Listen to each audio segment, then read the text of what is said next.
you.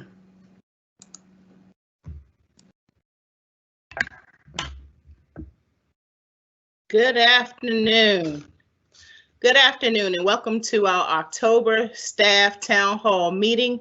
We are delighted to be here this afternoon. My name is Tanya Jones. I am the Vice Chair of Staff Council. I will serve as your moderator this afternoon, and let us begin.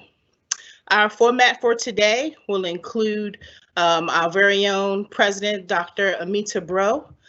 She will introduce our Vice President for Administration and Finance, Mr. Anthony Savia, and then we'll be returned back to me, and I will then start with the Q&A section. So please put in your questions in the chat starting now and throughout this broadcast.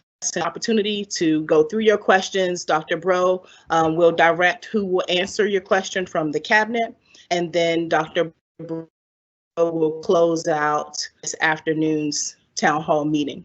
So let us begin. Dr. Breaux. Good afternoon. I just want to begin by saying how I miss you all so very much. I do hope that you and your families are well, and that we all hope together, I know that we'll be back on the campus one day very soon. But until then, please do whatever you can to continue this Racing to Excellence experience for our students and making sure that they have the supports and the wherewithal to succeed. Thank you for your dedication, your commitment to Bowie State University and to our students. We are moving through this fall semester, and very soon as we go into the Thanksgiving holiday, just as a reminder, our students will all go virtual, those who are on the campus as well as those who remain virtually in their classrooms. Everyone will finish out the semester online. We are moving through this semester with our first year hybrid intensive model. And again, I thank you for your commitment and dedication to ensuring the success of this model and also for our students. I want to thank Tanya Jones for serving as moderator today, but I also want to acknowledge her efforts for the USM Women's Forum 2020 Virtual Annual Conference. You should have all received an email message encouraging you all, and that's not just for the women, men are invited too. So I want to encourage you all to participate in that professional development experience for this year. I've participated in the past, and it's a wonderful professional development initiative that is offered through the University System of Maryland, and our very own Tanya Jones is in a leadership role as chair this year. And so, you know, in our traditional Bowie State University Bulldog way, we got to show up and support our Bulldogs. So Ms. Jones, just know I have faith that our campus community will turn out and you can expect us there. And so when they holler, is Bowie State University in the house, we're going to give her a rousing round of applause. That's what I'm asking you to do on the 23rd. The program is from 8:30 to 12:30 on the 23rd. This does count for professional development. Please speak with your supervisor about that initiative. It is so important, especially this year, that we pay attention to lifting up our women and supporting them, but it is for everyone on the campus to ensure that we have the professional development skills and awareness that we need to succeed. Thank you to Mr. George Jones for your leadership with the Staff Council. I appreciate everything that you are doing in leading the way through this very challenging time. We continue to push forward with our strategic plan, and we're making great headway with our strategic plan, Racing to Excellence. At the same time, we are continuing to combat COVID-19, moving forward with the implementation during the fall, and planning for the spring semester. We don't have the answer today for you, but know that the spring planning work group will be meeting this week on Wednesday evening to assess and compile the data from our faculty, staff, and students to try and determine the best course forward for the spring semester. So if you did fill out one of those surveys, I want to thank you so very much for your participation. Your voice is extremely important for today's call, but also for those surveys that you completed. We have heard from our students that many of them want to return to the campus. They want to be on the campus. The first year students, as I've been out and about with them, they are saying they're having a great experience. We have had an incident occur on campus, and I met with our student leaders following that incident to assess how we can get better. We are assessing our full model, first year hybrid model, and we're also assessing that incident to figure out how that happened and what we can do to avoid it happening ever again. We want to make sure that as we move forward in planning for the spring semester, we are listening to the voices of our students, and I've heard in the aftermath of that particular incident that many of our upper class students are interested in returning to the campus. So Dr. Goodman will continue to work with the rest of the administration and the faculty in assessing if there is a way for us to bring back more upper class students for next semester, but to do so, of course, adhering to the #1 guiding principle in a safe way, safety first. So there's a lot happening as we continue to face the COVID-19 crisis, as well as the other crisis that we've discussed in the past, and that is the crisis of social justice in this country. There are many programs planned and have been already implemented addressing social justice issues among our students, our faculty and staff. There have been a great many programs that are implemented for this fall semester. As you know, I hope you know by now, on November 3rd, Bowie State University will serve as a polling site once again. Please, I implore you, more than ever, use your voice and exercise your right and your responsibility to vote on November 3rd. Whether you vote here on campus using this polling site, wherever you go, or if you're mailing in your ballot, the important thing to remember is to vote. As an employee of a public university and the first HBCU in the state of Maryland, it is indeed your responsibility to vote. So please mark your calendars, mail in your vote, your ballot, and make sure that you vote in this year's election. In a few moments, before I turn the microphone over to Mr. Savia for a budget update, I do want to address the COVID-19 response that we continue to enact for this fall semester. And in a moment, I'm going to ask Dr. Demetrius Johnson, our Vice President for Student Affairs, to come on camera to provide you with an update on where we are with the implementation, and to give you other updates before we turn the camera over to Mr. Savia, who will also give you a presentation on the budget. But before I bring Dr. Demetrius Johnson on board, I do want to give you some good news. As we went through the freeze date for enrollment, and this is where we all, if you can do a virtual applause wherever you are, or if you want to applaud and pat yourselves on the back, our enrollment is up this year. It is up by 1.3%. Last year we had 6,171 students, and this year we have 6,250 students. So we are up, and I'm very, very pleased about that. So wherever you are, this is a time when we need to lift each other up and say, great job, because that's not due to just Dr. Bro. That is our teamwork. That is all of us racing to excellence. So thank you. Kudos to each and every one of you for the work that you have put forward, especially in this pandemic, especially as this country and our campus has faced the issues of social justice issues and so much upheaval throughout this country, but yet we did it. Congratulations to everyone on the campus and throughout this campus community for the work you have put forward to make sure our students have access to education and the way forward. Our retention from first year to second year is up to 76%. And that is an increase, a dramatic increase from 71% just last year. So a lot to be thankful for, and I thank each and every one of you. And so now it is indeed my pleasure to turn the microphone over to Dr. Demetrius Johnson to give you a COVID-19 update. Dr. Johnson.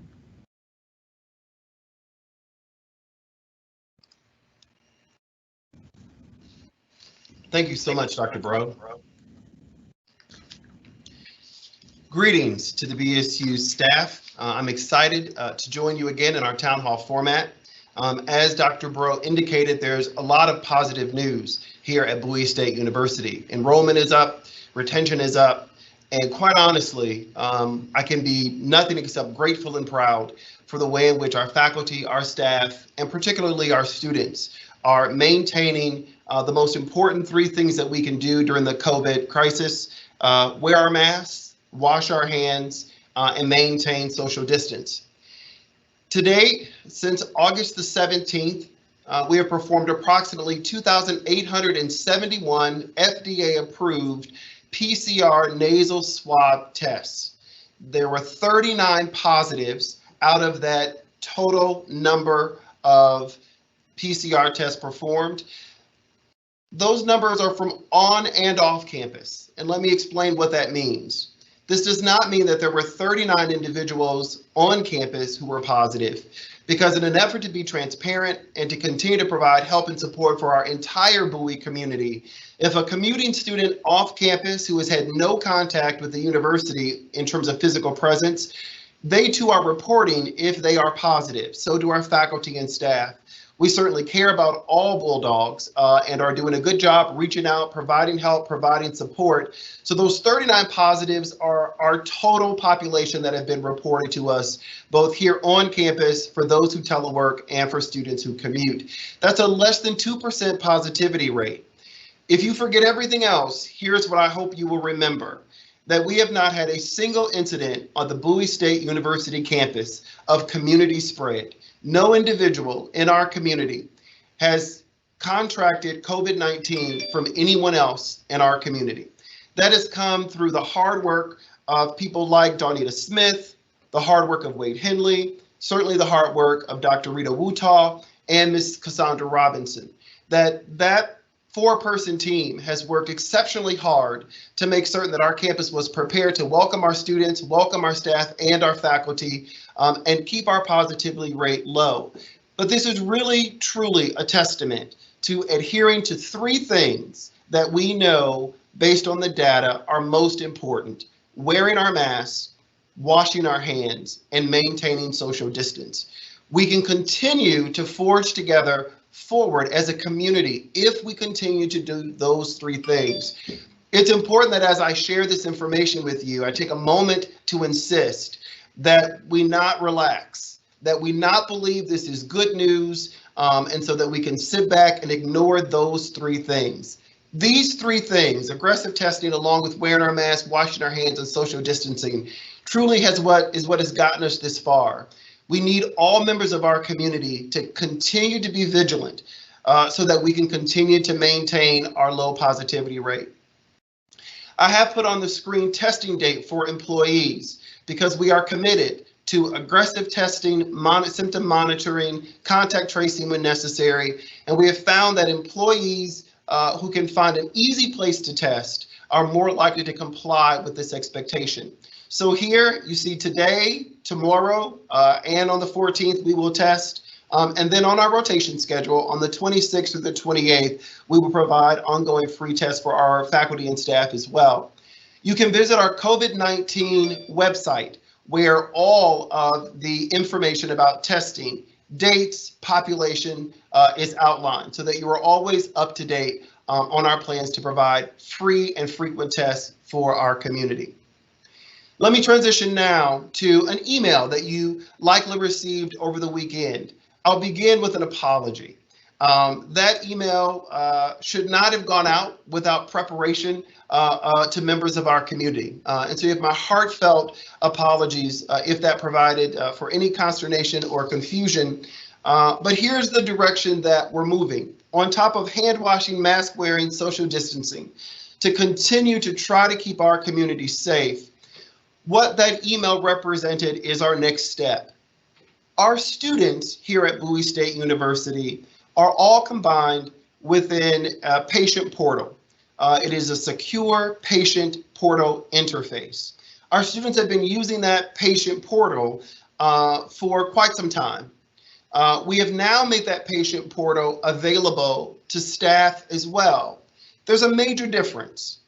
For students, allergy information, emergency contact in our secure patient portal is very, very important, as often our wellness center provides direct primary care for our students.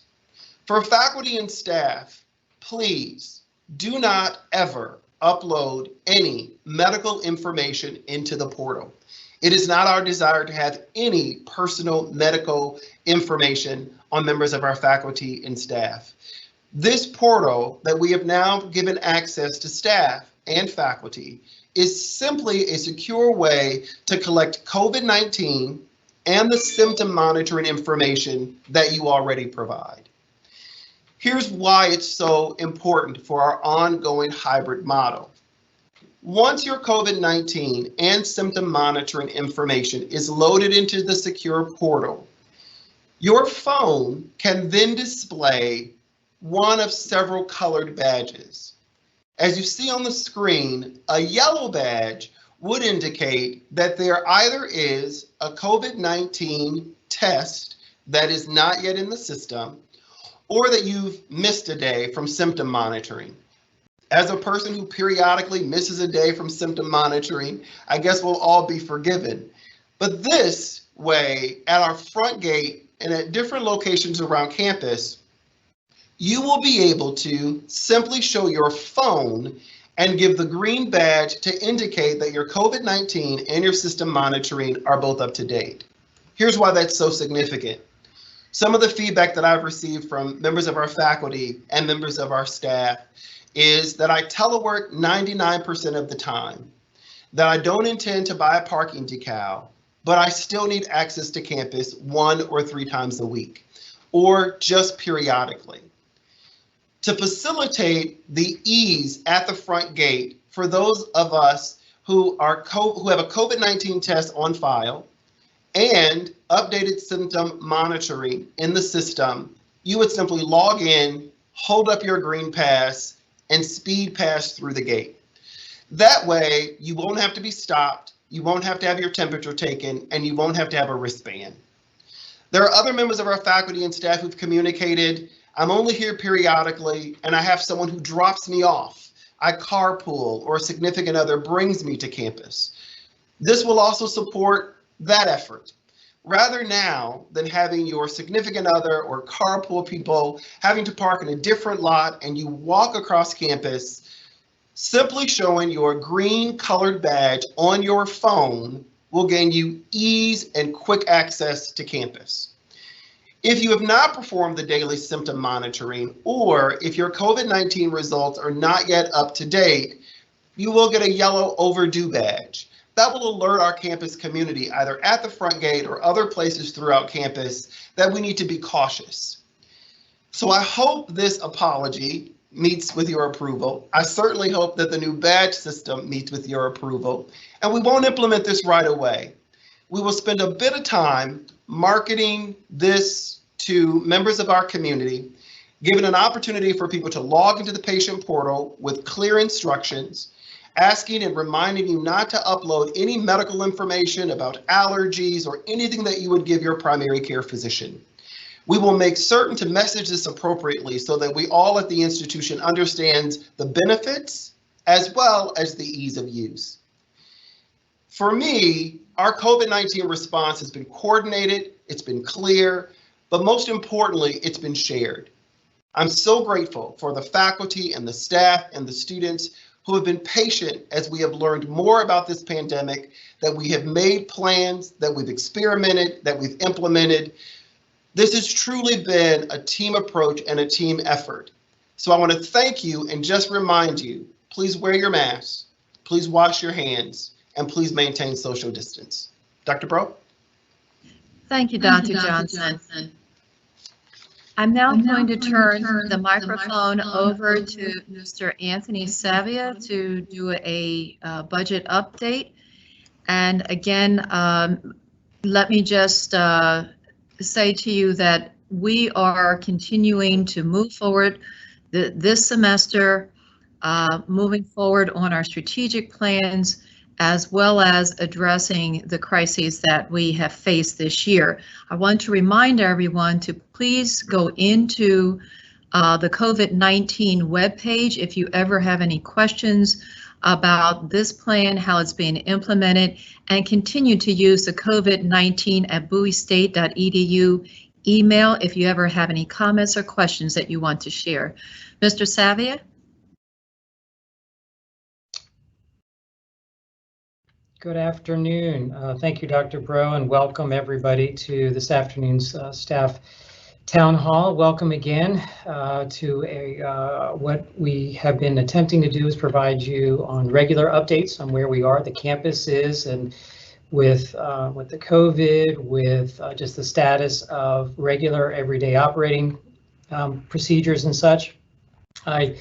I hope all are healthy and well. Please remember to take care of yourselves, follow the protocols, but also get out and make sure you get some exercise. Today's not a great day, but when the weather, this great fall weather we've been having, make sure you get out, take a walk, stretch. Again, social distance, make sure you wear your masks and be safe. First off, one of the announcements, I'd like to reinforce what Dr. Bro was sharing, the email that went out this morning to everybody announcing the virtual annual conference, the Women's Forum, sponsored by the University System of Maryland. Please take advantage of that opportunity. That is considered professional development. It is open to all. So again, I encourage everybody to participate, speak with your supervisor. And I too would like to thank Tanya Jones for her dedication to this program, to the university, and to this specifically this program. She's chairing this at the system level, and we do appreciate all of her efforts. Next slide, please. I also just want to remind everybody that soon we will be sending out information regarding the University System of Maryland Board of Regents Staff Awards. There are 5 different categories that are listed here. You see in front of you. That will be coming soon. Again, information. I just wanted to bring it to your attention, make you aware. We do encourage you to nominate somebody. So think about the individual or the individuals that you work closely with, or maybe not even somebody that's necessarily within your department, but somebody that you communicate with across campus that you really would like to recognize, and I encourage you to nominate. Again, more information will be sent out through Human Resources regarding the awards and how to nominate somebody. Next slide, please. This is, we at the last town hall, we talked a lot about the temporary salary reduction plan, and we heard from a lot of people. It's a confusion, and I completely understand. This is very confusing times in what what we're having to do. So, in order to, with consultation with the Attorney General's office, we modified the plan to make it easier for everyone to understand. And we'll go through this the process just in just a second, but just some highlights. I want everyone to understand that it still hasn't, the content and what we all agreed on hasn't changed. Still, those employees who are earning a lower salary range are not impacted by this. There's no reduction to their salary. The cabinet again is taking the largest hit to their paychecks over this period, still in the tiered category. So. And in lieu of that confusion of everyone trying to, or those impacted having to take a day off of furlough, or having 2 days off of furlough, or 3 days off of furloughs, or 4 days off of furloughs, that actually has gone away. So there won't be any of that individual trying to schedule that and juggle the schedules with coworkers and colleagues and with your supervisor. So instead, the plan will be to actually no furlough days, but in substitute of that, the university will be closed for 4 days. And we'll get into those dates in just a second.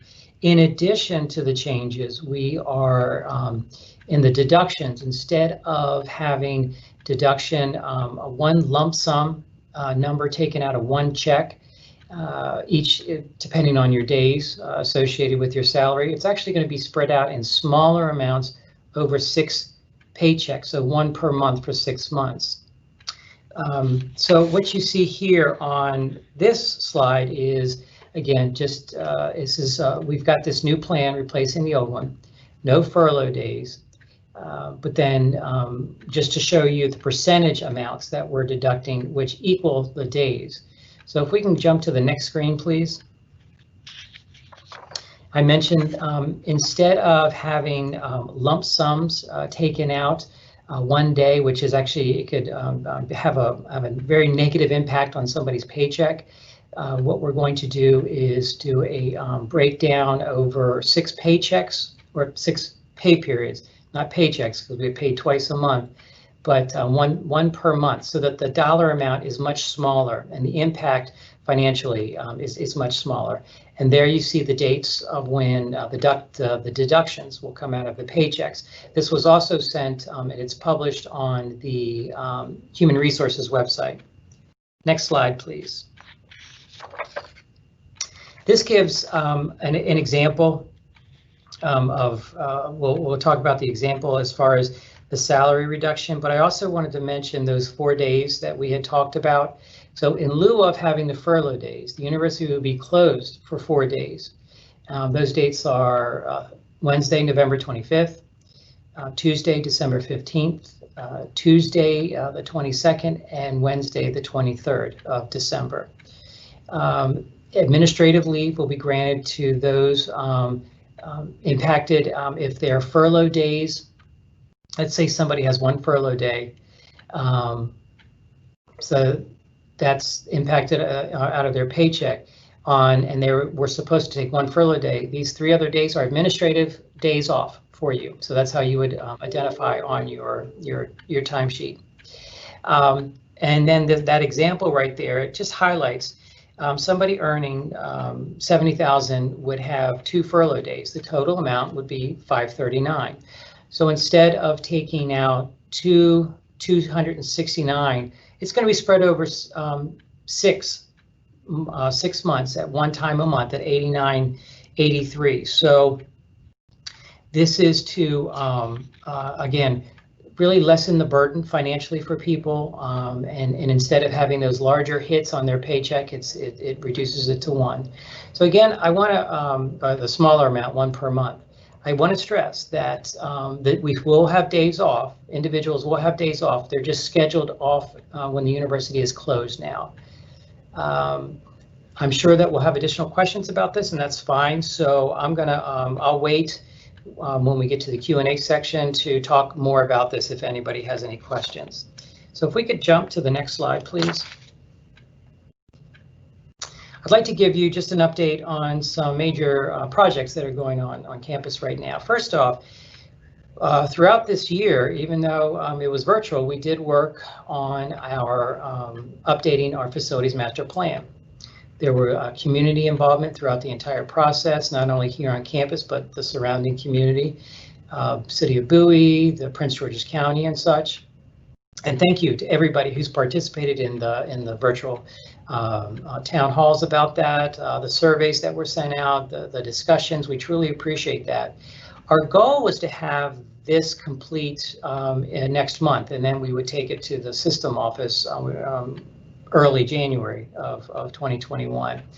Actually, what has happened now, the system office has asked all universities to take a look at their master plans and try to incorporate what they're calling a chapter, something that incorporates now this new normal that we have with COVID. How would we plan for something like this? But not plan for it in just how to deal with the day-to-day, but in the bigger picture, in long term. So how do we plan? What are the things that we need to do for our new buildings, for our landscape? If we were ever to have to go through this again, how would we structure something so that when we're building a new building, we take into account the classrooms, the layouts of the classroom, the flexibility of the classrooms, community rooms and such. So what we're doing, the deadline has been pushed back later on to the spring for the completion of this project. And our consultants that have been working with John Hammond, led by John Hammond, will be reaching out to the campus community again to help build that chapter that will go into our master plan. So a lot of changes going on, but it's really important that we do take a look at this and we incorporate anything, the lessons learned through this process into our plan. So again, I encourage everybody to participate in that when the outreach occurs. Next, I'd like to talk about this great new building that's going up on campus. We talked about it in the past town halls. Encourage everybody to take a look at there's a page on our website dedicated to this building, the link to the camera. So if you're not able to make it onto campus, please take a look at the video and see the progress that's making for this building. Here are just some fun facts about what's going on, the size of the project, who's going to be in there, the number of beds, and the space. So can we jump to the next slide, please? Again, just some fun facts about what's going on in the building. Project started, the actual construction started in February 2020, and we still are on track. Everyone keep your fingers crossed. We are on track for a completed date of July of 2021. Very happy about that. The design is complete. Construction is 30% complete. The exterior framing, windows will be installed soon. And by the end of November, the goal is to have the shell of the building exterior all completed, allowing for interior work to start and during the winter months. So again, we're on track for that. In addition to not only the construction of this, but there are groups that are working now together. There's 4 different areas that we're focusing on. We're focusing on marketing the new facility, the new learning living community to the prospective students. We're focusing on the programmatic component of the building. When I say programmatic, this is a living learning community. So how does this tie into the academic component with the students? We have the Entrepreneurial Center that's going to be there. We have a couple of classrooms that are going to be in there. How does all this tie in to those students that are living there? And as we infuse entrepreneurial into our academic disciplines, how can we utilize this? So it's not just when students walk out of a classroom, but it's also when they're there and they're hanging out in the kitchen in groups, and when they're hanging out in the study area, when they leave class from one of the classrooms that are there, do they take as a small group and they go to one of the study areas and they start working on a project? So there's a group that's focusing on all of that, and how do we utilize having Bowie BIC a part of this and take advantage of all of their contacts and infuse that within the Entrepreneurial Center. Another group is talking about the area of the retail space that's going in, and how does that tie into lounge space for students, and how does that not only for the students, but think about it. Let's say we're back on campus and we have the football team and they're playing, or a basketball game, or any of our sports, and you have individuals that come to campus prior to the game and they want to hang out. So what does that space look like? It gives them an opportunity just to kind of be in space that's Bowie-tized, that we promote who we are, what we're about. So we're actually we're focusing on not just the retail, but that space that surrounds the retail for students and others to really feel like the history of Bowie is there, and to talk about and send a really great, strong, positive message. And I also have to point out the 4th area that we're focusing on is institutional advancement. Applauds to them. They're out there trying to raise money for this campus, and this is a great opportunity for that, having this new facility. So we continue to support them in anything that they need as they do the outreach to potential donors in that area. Next slide, please. The last major project I wanted to talk about is the Communication, Arts, and Humanities building. Again, another very exciting project that we're lucky to have on this campus. As people know, that once this building is constructed, the old MLK building will come down, and which I think is important because this building will be state of the art. It will be completely opposite of what MLK is now, and we're currently in design stage and working with all the occupants of the buildings of that building to get the feel of sense of how this building should look and how it should blend into the campus community.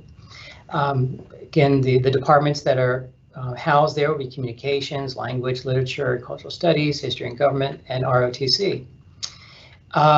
Construction is scheduled to begin in June of 2022.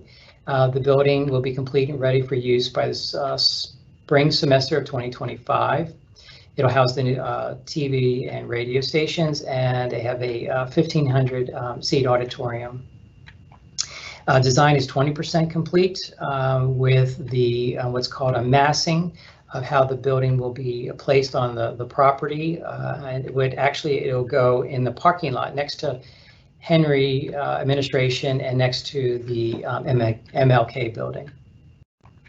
So with that, that concludes all of my updates for everybody. Again, I hope everybody is staying safe and healthy, and I look forward to all of your questions. I'm going to turn it over to Tanya Jones now. Thank you, Mr. Savia. It's now time for our Q&A portion of our program. Our first question: is BSU also a location for early voting? Dr. Buff. There's a bit of an echo on the call.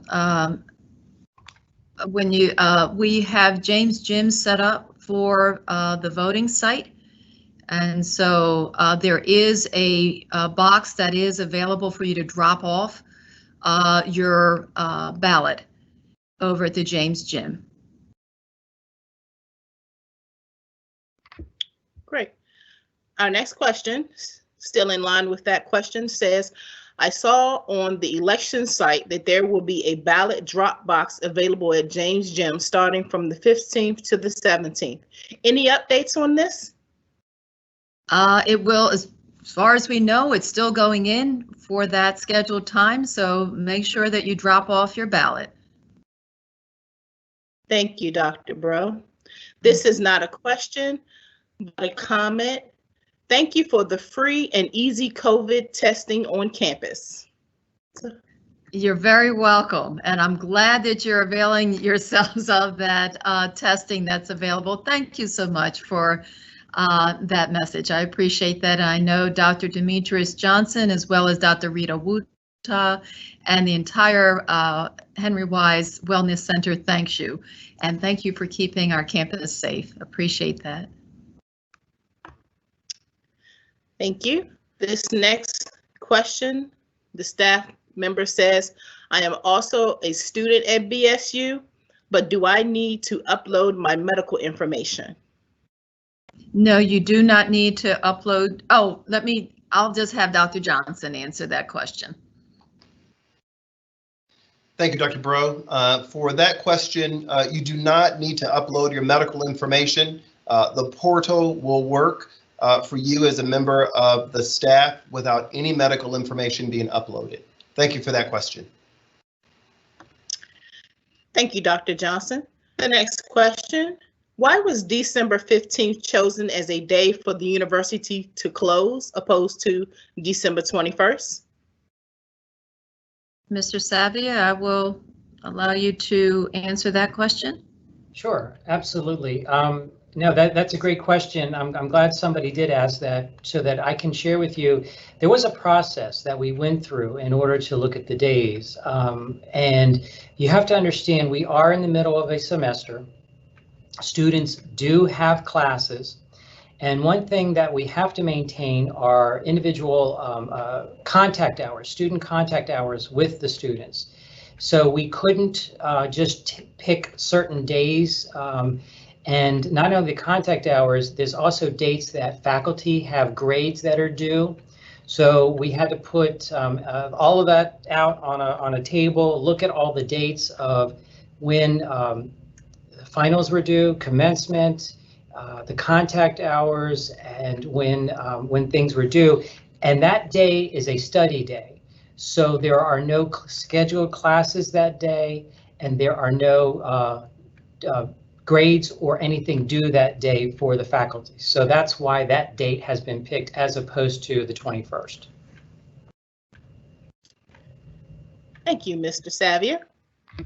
Next question. For the salary reduction, how does that impact contingent 1 employees? Will that apply to them? This is a concern since they are not eligible for administrative leave on the additional days that the university will be closed. That is correct, and hourly contingent ones are not impacted by the temporary salary reduction.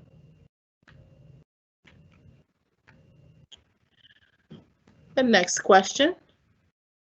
Will staff receive results from the survey on the spring semester?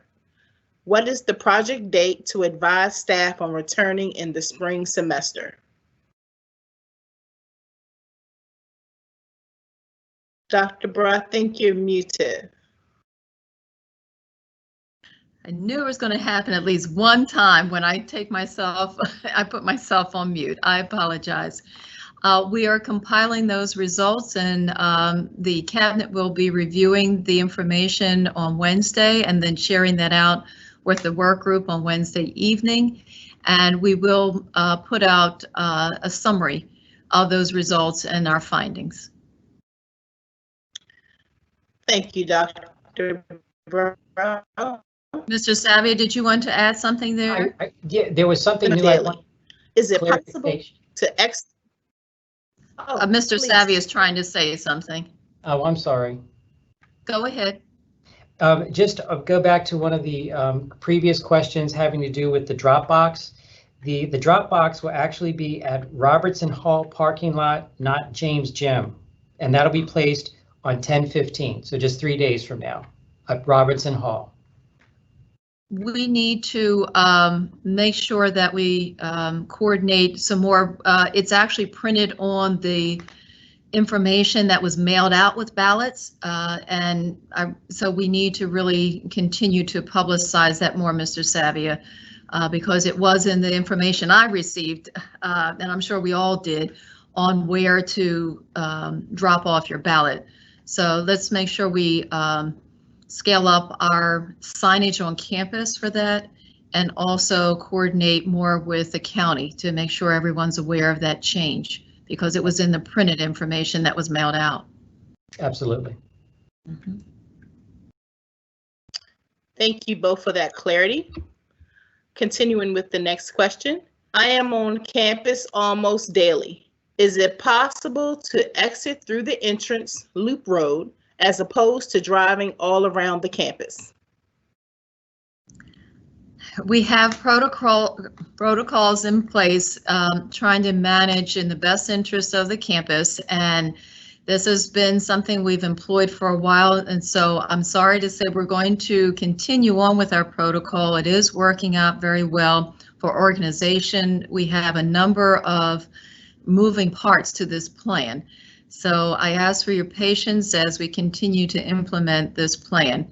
And keeping everyone moving in a certain direction. Security staff has been trained on this protocol, as well as the many numerous protocols that Dr. Johnson has outlined, and you've heard me report out on in the past. So for now, I'm asking for your continued patience to adhere to that protocol. And yours truly follows that too. Thank you, Dr. Bro. This next comment states, to Dr. Johnson, thank you for providing such thorough and clear information. Thank you, and you're welcome. Thank you. That's great. So this next statement, this next question, to clarify, faculty can get their COVID testing this week until the 14th? I'm sorry, say it again. Sure. This person wants to clarify, faculty can faculty get their COVID testing this week until the 14th? Yes, they can. And Dr. Johnson, there was an email that went out some time ago. And so I'll refer you back to the email. I know on the website it has the actual dates, but it doesn't have the time. So we might need to reinforce the timing for that once again. Thank you. We will make those updates. The testing dates for employees are 10/12 through 10/14. And the second round this month for employees are 10/26 through 10/28. And we encourage and welcome all faculty and staff to take advantage of those dates. That's great. Thank you so much, Dr. Johnson. I just want to encourage everyone that if you have questions, I'm approaching my final two that I see here in the Q&A box, that if you have any burning questions, while we have all of our wonderful cabinet members here, please feel free to type them in the Q&A now. So the next question that I see is also, where do we download the app to have the badge on our phone? Dr. Johnson? Thank you very much for that question. We will provide some messaging over the next week. That will include the link to the portal, as well as how to get the badge to show on your phone. We would do that both in text as well as in video. But there is a Bowie patient portal link. I'll give you that address. It's patientportal.bowiestate.edu. And again, we will send that to you in print. Patientportal.bowiestate.edu. You log in and you literally hit show badge and your badge will appear. Please do not provide any medical information into the portal and we will send that out to you in print. Thank you again, Dr. Johnson. The next question, what are the guidelines, requirements to work from our office if we so choose? That should be handled with regard to telework. That is something to take up with your supervisor. And I would encourage you to continue talking with your supervisor about your particular circumstances, not just your circumstances as an individual, but for your department. It depends on where we are in the semester, who's needed to be on the campus. So that's all being coordinated through your supervisor.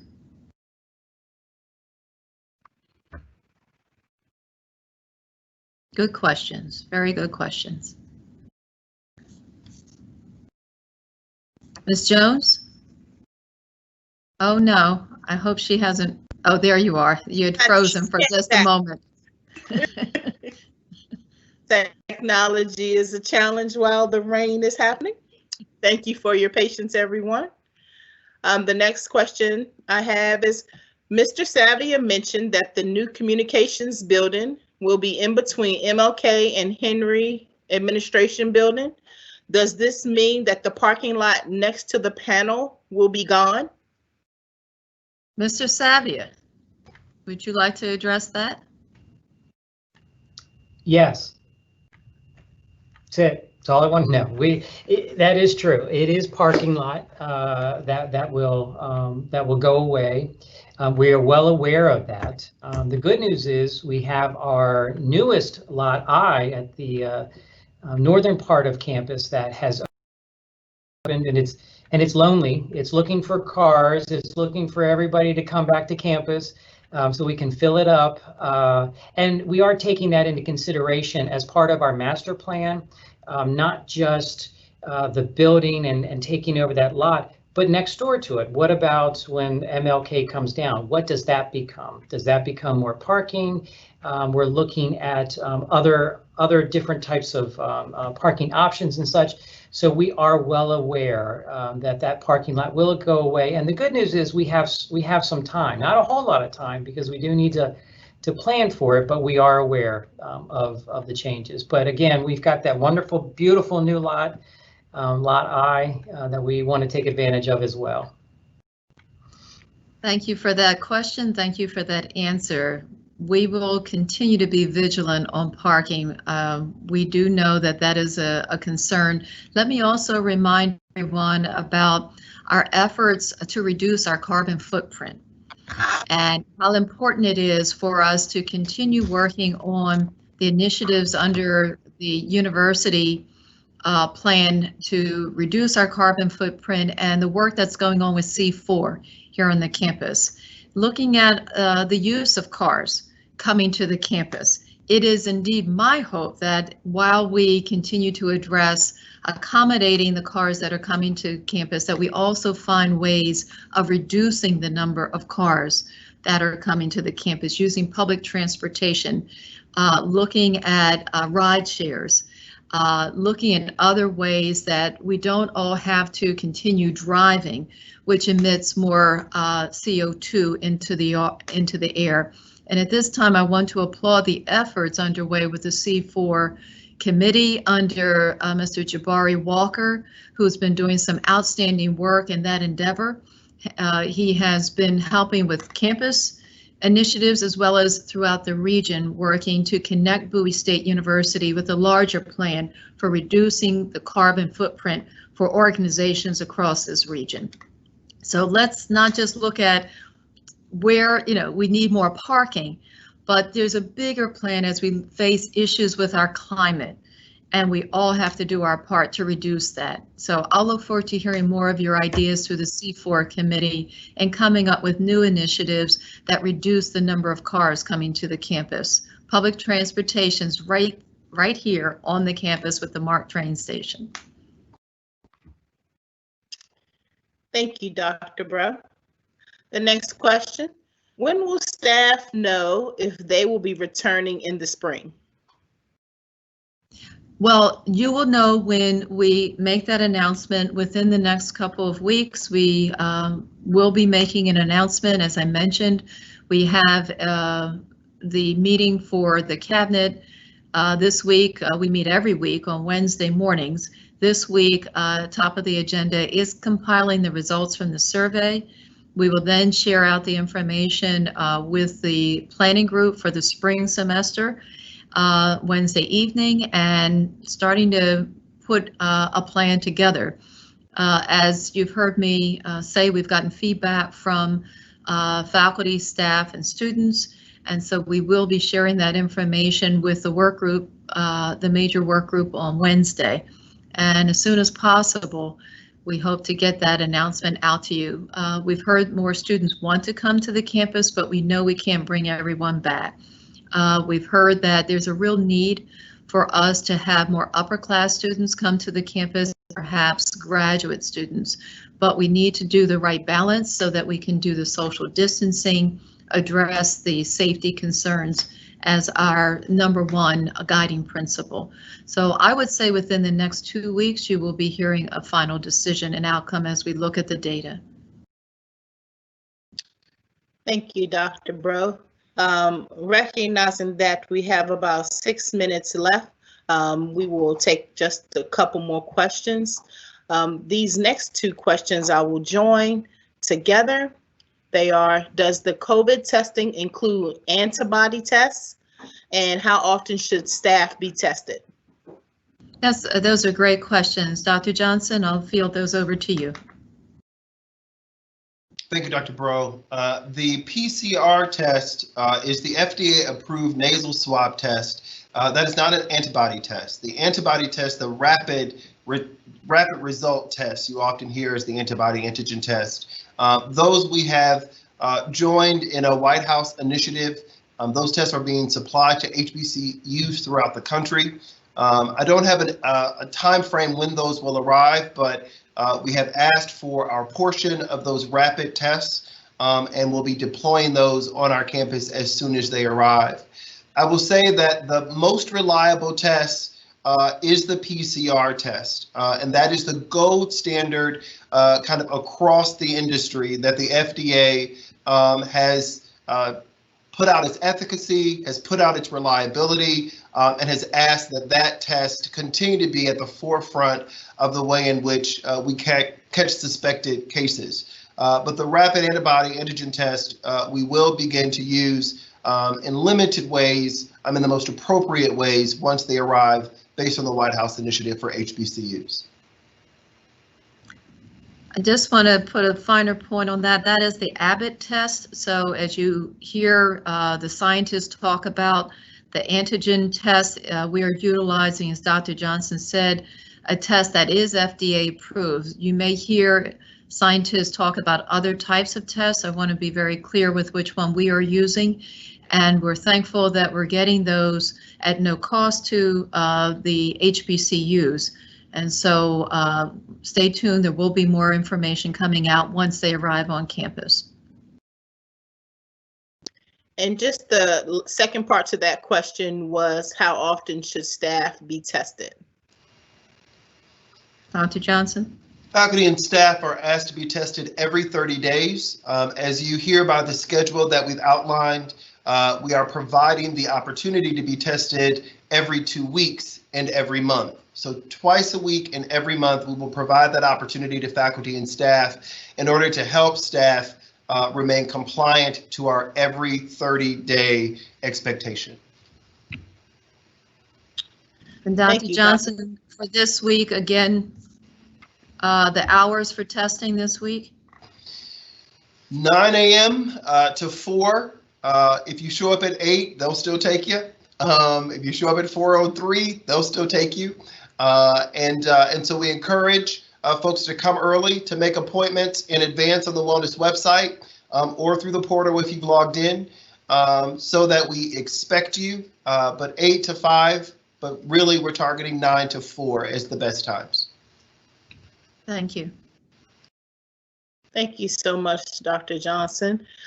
Dr. Bro, recognizing the hour with the time remaining, I know you wanted to have time for your closing remarks. There are still several wonderful questions that our staff have presented to us in the Q&A.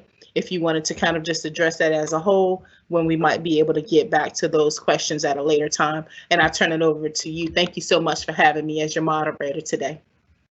Thank you, Ms. Jones. And again, thank you for your leadership with the Women's Forum. I'm looking forward to attending that and greeting the speaker, our first African-American woman Speaker of the House. And so we're very pleased with of the Senate, and we're very pleased that, of the House.